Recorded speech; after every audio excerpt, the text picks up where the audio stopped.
Hello everyone, in this video I'm going to show you how to delete images from ChatGPT library. So all you need to do is open your ChatGPT account, make sure you are logged into your account, and then go to images here in the sidebar.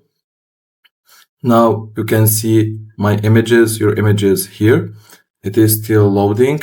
Now you can choose any image from my images. You press on it, you will see the image. Now press on the three dots, you will see open in chat.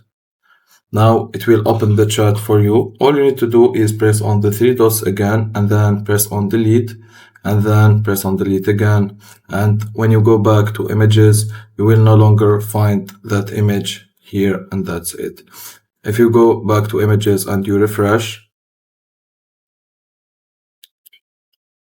the image will not be here anymore, as you can see, and it will be downloaded from my images in ChatGPT, and that's it. If you find this video helpful, don't forget to like and subscribe, and thank you for watching.